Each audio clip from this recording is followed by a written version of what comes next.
Meu nome é Pérola de Castro Vasconcelos, sou professora no Instituto de Química da USP e menciono Química Atmosférica na graduação e na pós-graduação dessa universidade. Bom, professora, deixa eu fazer a pergunta talvez que norteia principalmente toda a discussão básica de se há ou não aquecimento global e como que ele se processa. Sobre o gás carbônico, né, o CO2. Algumas pessoas afirmam que o gás carbônico ele não é um gás estufa, ou seja, ele não poderia ser responsável por nada. Né? O que pode ser dito a respeito disso? O CO2, metano, óxido nitroso, N2O, vapor d'água. Para os gases serem estufa, eles precisam apresentar algumas características. Então, no momento que recebem a radiação ultravermelha, ocorreu um movimento oscilatório das ligações. E isso ocorre no CO2, com esses gases que eu acabei de citar, o metano. E outra coisa é o momento de polar. Nós aqui na química aprendemos isso, ensinamos isso. Né? Ocorre mudança no momento dipolar da molécula. Então, o CO2 é sim um gás estufa, e isso existem experimentos já muito antigos que mostram isso, que o CO2 é um gás estufa. Entendi. E assim, agora, a concentração do CO2 na atmosfera, ela, obviamente que comparado com o nitrogênio, com o oxigênio, mesmo com o vapor de água, ela é muito baixa. Né? Há como ter alguma diferença? Faz alguma diferença o CO2 na atmosfera? Sim, faz diferença, embora seja baixa, a concentração é baixa, como você falou, com relação aos outros componentes, mas isso não quer dizer que não afete, né? Mesmo uma área urbana, não digo CO2, mas outros compostos poluentes que estão em concentrações muito baixas e afetam a saúde humana, até muito mais baixa do que o CO2, afetam a saúde humana, afetam o clima. Então, não existe dúvida. O CO2 realmente, mesmo em concentrações baixas, ele é um gás estufa. Entendi. Bom, mas o que acontece? Eu lembro de já ter visto gráficos, né, mostrando que o aumento do CO2, né, ele meio que tem um aumento constante da concentração desde a Revolução Industrial, né, vai aumentando. Isso, o gráfico de Killing, Isso, acho que é. E o que acontece? E depois, né, a temperatura vai aumentando meio que em conjunto, né, alguma coisa assim. Mas aí alguns deles falam que há uma oscilação natural disso aí. Isso é uma oscilação natural mesmo, que são as estações do ano. Isso ocorre mesmo, essa mudança. Mas se for o gráfico de Killing, ele está mostrando um aumento, né? E isso é uma prova, vamos dizer assim, um estudo interessante, mostrando que está aumentando a concentração de CO2 na atmosfera. E esse aumento dessa concentração pode sim estar influenciando em alguma química da atmosfera ou na temperatura? A química da atmosfera. E não é só o CO2 que está aumentando, nem o metano, né, o N2O, que é das atividades que o N2O é formado nas atividades agrícolas, né? São micro-organismos do solo que produzem, então quanto mais fertilizantes, mais derruba floresta para plantio de outras coisas, vai emitir mais N2O, vai ser formado mais N2O. E tudo isso é ação antrópica. Entendi. Não é natural, é antrópica. Existe, lógico, uma emissão natural, mas é perceptível a ação antrópica. Entendi. Então, na academia a gente pode dizer que há, não uma concordância, porque concordância, a ciência sempre vai ter discordância, né? Mas a gente pode dizer que as pessoas meio que, as evidências têm apontado, então, para uma influência. Muito pouca gente duvida disso, né? Quem duvida não prova que não ocorre. Quem duvida, quem diz que não está ocorrendo, isso não consegue provar dentro da química, ou mesmo na meteorologia, Sim. provou o contrário. E, então, mas aí essas pessoas falam que há manipulação de dados, então, né? Que na verdade os dados mostram que a temperatura aumenta junto com... Não junto, né? Mas que há uma correlação visível entre o aumento do CO2 e as alterações climáticas da Terra. As pessoas dizem que na verdade você está manipulando dados, você exclui aqueles dados que não estão muito bons, enfim, você tira um pouco aquela parte que está dando erro só para provar o seu ponto de vista, né? Será que tem alguma lógica nisso? Para mim não tem lógica nenhuma. Por quê?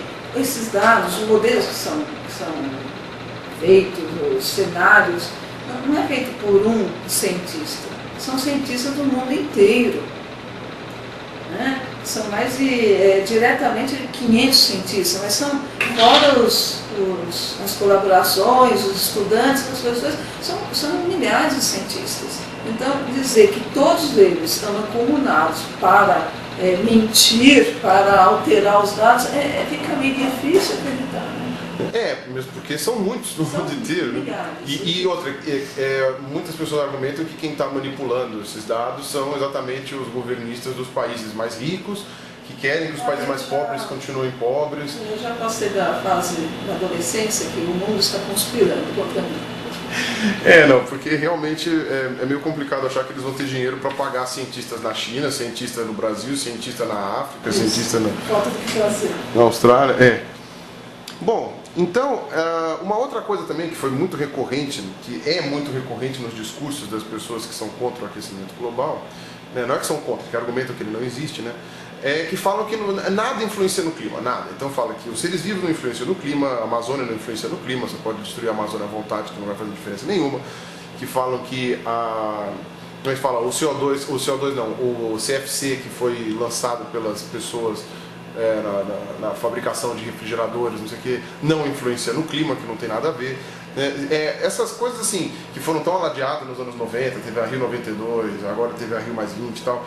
Será que é tudo besteira mesmo? Será que... A atmosfera que nós temos é resultado da vida, né? O oxigênio, o nitrogênio, o metano. É resultado da vida. Isso a gente aprende e ensina na escola, né? Na faculdade. Então, os seres vivos, sim, afetam a atmosfera. E se nós temos essa atmosfera hoje, essa temperatura média de 15 graus, é por causa dos gases que são emitidos pela vida. Tem uma bomba chamada vida emitindo esses gases, porque metano e oxigênio eles reagem. No entanto, nós temos concentração de 21% de oxigênio e metano, né? Quer dizer, o que está acontecendo? Tem alguma coisa emitindo O2 emitindo metano o tempo todo, porque senão eles reagiriam e não existiriam mais. Então, lógico, os seres vivos alteram a atmosfera. Então, a Amazônia é responsável por 20% do oxigênio do planeta. Não sei, pelo menos mais ou menos por aí, a ciência mostra isso. Mostra até que se a Amazônia for derrubada, o Snyder, né, tem um artigo publicado que prova que se a Amazônia for derrubada, não queimada, mas derrubada, vai mudar a dinâmica das massas de ar e pode afetar o clima no Tibete. Então, é lógico que a Amazônia é muito importante. Fora os rios voadores. A Amazônia emite água, transpira água, né? E junto com a água do mar, uma parte chove ali mesmo, outra parte desce, bate nos Andes e traz água para o sul e o sudeste do Brasil. Então, é lógico que a Amazônia é importantíssima para o Brasil e para o globo também, né? Se chama rios voadores, nós temos um rio em cima da nossa cabeça. Não temos mais dúvida, a ciência já mostrou e já tem mostrado isso nos últimos anos. Então, a Amazônia é muito importante. Então, mas boa parte do que, só dando uma retornada ao outro tema, tem uma boa parte dos argumentos com relação ao efeito estufa, dizendo que o efeito estufa ele não pode acontecer porque ele é baseado numa física impossível, né? Ou seja, de que a maioria dos gases só refletiria as radiações solares, não teria absorção, não absorveriam a radiação solar, que eu acho que é o princípio, né? Para aquecer, né? Você tem que absorver a radiação. O que acontece? A radiação solar, né, entra no topo da atmosfera, vem para o planeta, uma parte é absorvida, mais de 50% é absorvida para o metabolismo planetário, né, e uma parte retorna à atmosfera, que é o infravermelho. O infravermelho, quando encontra gases, né, alguns gases, CO2, água, metano, que tem efeito estufa. Ele retém essa radiação, não deixa escapar para fora do planeta. Sim, isso ocorre. E isso você vê isso é básico. É básico. Ciência, é básico. Qualquer livro de ciência que tenha que comprova isso, mostra isso em todos os livros de química atmosférica, todos os livros de física, em todos os livros de ciência mostram isso. Dizer que isso não existe negar que existe ciência, cientista. Vira um absurdo. Você tinha falado também dos CFCs? Então. Os CFCs, o CFC é um gás estufa, sim, muito potente, e ele atinge a atmosfera, a estratosfera, e reage com o ozônio, geralmente no inverno,